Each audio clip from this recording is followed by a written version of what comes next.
All right, welcome back. I hope you're having an amazing time so far. Our next speaker is Nels Lindahl. He is the Director, Clinical Decision Systems at CVS Health. Please join me in welcoming Nels to our virtual stage. Hello, Patrika. So glad to be here today at AI4. And let me just real quick get these slides pulled up and shared.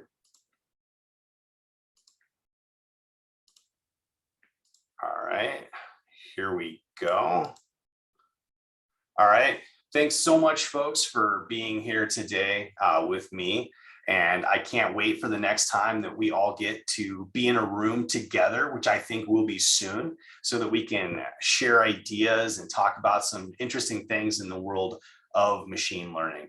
I am Dr. Nels Lindahl. I'm so happy to be here again. I'm a clinical systems IT director at a Fortune 4 company, the author of Graduation with Civic Honors, an avid writer, check chaser, sports card collector, and a major TensorFlow enthusiast. You can find me at Twitter or LinkedIn, and you can subscribe to my Substack, the Lindahl Letter. I publish it every Friday. What am I going to talk about today? The title of my talk today is, what is ML scale? The where and when of ML usage. What exactly does that mean? Well, you'll find out in the next 25 minutes. So a little research disclaimer here at the start. This presentation includes original research. All the content is mine and reflects my current views on the topics under consideration. Those thoughts were current at the point of this publication, but things in this space change rapidly. Our agenda. We're going to talk a little bit about thinking. Maybe we hit the MLOps tipping point. Initiating, what is scale exactly? 3 buckets. Analyzing use cases, scale versus maturity. Directing, leaning into ML scale, doing something, and platforming. What is compelling about ML ops? I don't want to waste a second, so let's get going.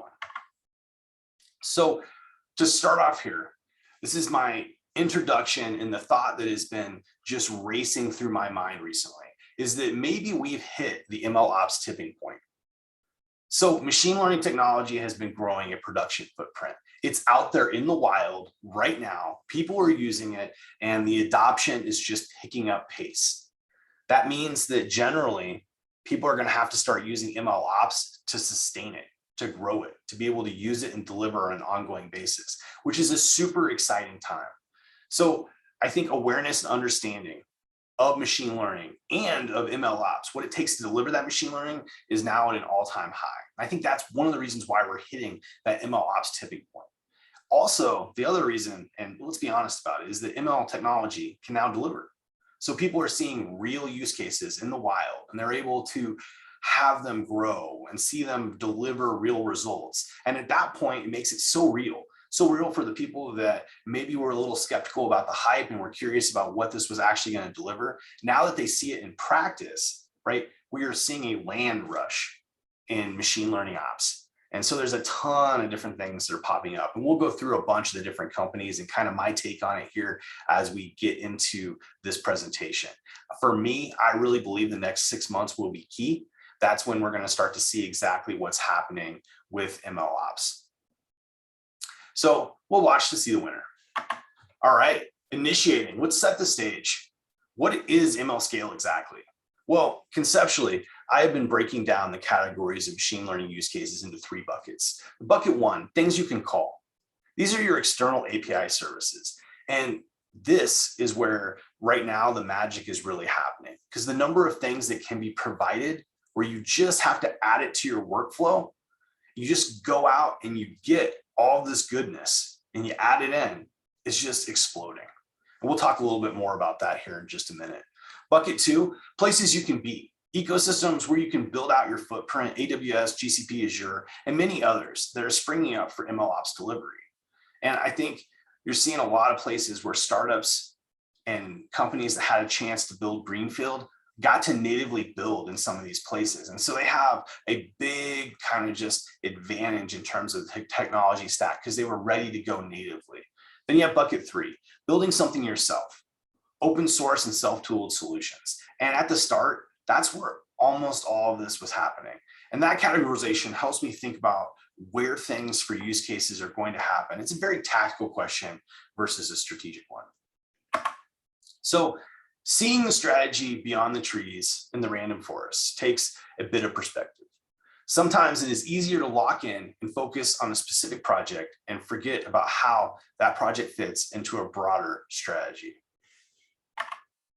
So you really do want to make sure that you have a machine learning strategy. It needs to come from the top down. You kind of really want to know what you want to package together. And when you can communicate in that way and tell a good story, that narrative helps push things forward and it keeps you focused on what you're trying to achieve. And that's really where you need to understand where your investments are in the budget. So knowing exactly where those are going to be is key to knowing how you're going to tie back in for your budget KPI for your machine learning spending. You want to be able to communicate and tell the story specifically back to that budget line item about what's happening and the success or failure of exactly what you're doing. And that's really how ML use cases can help deliver. And that's how delivery happens. And ongoing machine learning delivery is real. When you get into the practice of having to do and refine and maintain your models and be able to deliver on a use case consistently, you want to be ready to go. And that's a little bit about what we're talking about. All right, so let's get into analyzing common machine learning use cases. And this is a look at scale versus maturity. So bucket one, and this is right where we're at, right? Things you can call externally. And so back in April 3rd of 2021, I took a look at a lot of this content. And part of your machine learning strategy must be about purpose, replication, and reuse. That is going to be at the heart of getting value back to your organization. And so these are a lot of things you can go out and do, like AWS Enterprise Search, GCP Vision API, AWS Transcription are ready to go. They're APIs that you can connect to, you can get going. And what I found out here recently, as I redug into this content here, is you can see I've expanded from 19 to 49 ratings. And the number of APIs that are out there seems to be growing every day. And I think the interesting part about these APIs that are being delivered right now is that the specificity of these APIs, instead of having one large vision API, you're seeing it break down into specializations. And this is really impactful and exciting for organizations that are looking at bucket one, because instead of trying to shoehorn or fit your content and your use case into that API that was available, they're now making more specific things. So the exact thing that you want to do is going to be probably getting closer to something you can get into production from your API. And so I'm seeing this just expansion. And that's one of the things that I think right now is the most exciting about this entire world of machine learning, is all these APIs that are out there and ready to go. So from a budget line item to actually being operationalized, you have to apply your machine learning strategy in a uniform way based on potential return on investment. After you do that, you will know you are selecting the right path for the right reasons. So just because you can go out and get an API and use some machine learning doesn't mean that's the right thing you can do for your organization. There may be no return on that investment. It might be a cool technology that absolutely is amazing for the IT team, but it's not going to deliver the value. It's not going to do something for your customer. So here is a good look, what I think is directing, where you're leaning into ML scale. This is bucket two, places where you can be. And it's ecosystems where you can build out your footprint, AWS, GCP, Azure, and many other things. And when you're getting into that space, and bucket three, building something for yourself, you're going to start to see what use cases can you build? What are the things that you can put forward to really dig in and do some interesting things in this space? So image recognition, video recognition, product recommendations, health checks, monitoring. These are all things that are right there and ready to go. Sound pattern matching is being used all over the place. And you can get some dynamic pricing or fraud detection. These are all use cases that are right there. And maybe geospatial analysis is something that you may not need to use for your organization, but these are just an example of some use cases that you could dig into to just start thinking about what's possible. So part of your machine learning strategy must be about purpose, replication, and reuse. That is going to be at the heart of getting value back for your organization. Definable and repeatable results are the groundwork to predictable machine learning engagements. And here's where I think you're going to really start to see how you're going to apply that. So in terms of platforming, open source machine learning technology. I grabbed the GitHub repository information for a few of the key open source ML projects, and I'm tracking them for comparison. On the next slide, I'm going to dig into some of the key MLOps projects I'm tracking, and we'll just dig in a little bit more to see where things are going and how things are trending. So the first thing that, if you haven't done this before, go out and take a look at github.com/trending. If you haven't seen this, it's a real pulse of what people are working on right now and what they're passionate about. And I think that one of the more powerful things about GitHub is that people are able to freely share content, freely share projects. And when you get a sense of what people care about, for me, that helps me understand exactly where things are going to grow and develop and the future where things are going. And that's kind of to give you a little bit of an insight into what we're about to look at. So back when I pulled this data in March, you'd see that TensorFlow was at 154,000 stars. Those are people that logged into GitHub and clicked the star button because they cared about this repository. PyTorch at 47,000, scikit-learn at 44. So you can see a big difference between where TensorFlow is and PyTorch and scikit-learn. Now, if you go and fast forward here to July, you'll see here that the stars didn't pick up all that much. So TensorFlow moved from 154,000 stars to 157,000. And you can see that PyTorch and scikit-learn also moved up about the same. So when you're thinking about the big, things out there right now for machine learning projects and the things that are driving and helping people move forward, that's where you're going to see here that while TensorFlow had a sizable advantage to start with at 154,000 stars, the actual growth of people clicking right now is relatively equal across all of them. So take and consider this for a moment. This is a look at all the MLOps pieces of technology that I'm tracking right now. And remember that TensorFlow had 157,000 stars right now. And the biggest one of these pieces of technology for MLOps is going to be at just 10,000 stars. And so that's Kubeflow. So you can see here that I've highlighted the column of where you're seeing growth. And so the piece that surprised me the most in this growth pattern was the MLReef, which was one of the last pieces of technology that I added to this when I started my analysis, actually had the largest number of star growth, 1,000 stars compared to where it was. Obviously, MLflow you're seeing is picking up a great number too at the top, but from the bottom moving up, MLReef was really the piece of technology that moved up the most. And what I'm curious about here is that in this pattern, you're seeing here that the number of contributors or people building this technology didn't increase all that rapidly, but the number of people who are interested in each one of these machine learning ops pieces, the people that went out and downloaded these repos and are actively using them, is going up really fast, right? You're seeing hundreds of different uses here in the last few months. You're starting to see that ramp up. So what I'm thinking is in the next 6 months, we'll start to see some of these in the set of 19 end up being the winners. They're going to grab and they're going to be at the forefront and they're going to own the market position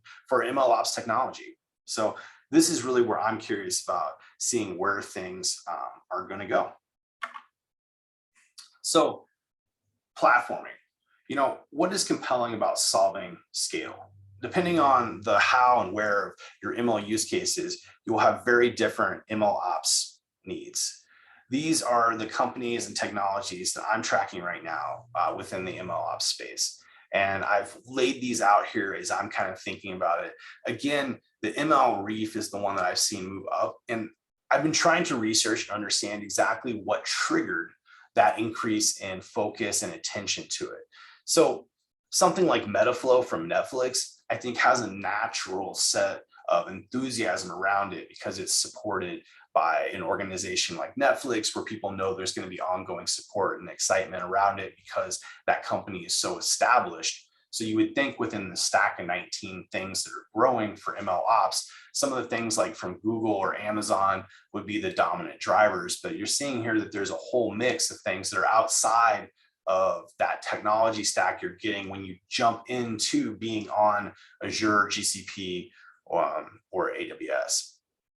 So These are pieces that people are installing to be able to drive and maintain and to scale their machine learning.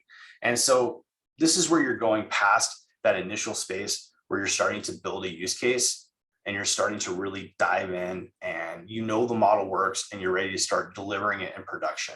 The pipelines and things that you need to operationalize that are within this space. So this space here is key to showing you exactly what people are using to sustain their machine learning efforts in production. And this all, right, is not related to API driven elements. Like those you're getting because you can access the API in your workflow, and it's going to continue going on as long as the company is serving up that API. These are the things that you've built yourself or you've built somewhere that you want to keep and maintain. And for me, that's where the real excitement is, of knowing what kind of really complex things people are choosing to do in the machine learning space and world. So this is the last slide. Thanks so much for listening. You can find me at Twitter at Nels Lindahl, LinkedIn, or Substack. I publish every Friday. What did we cover in the last 25 minutes? We covered thinking.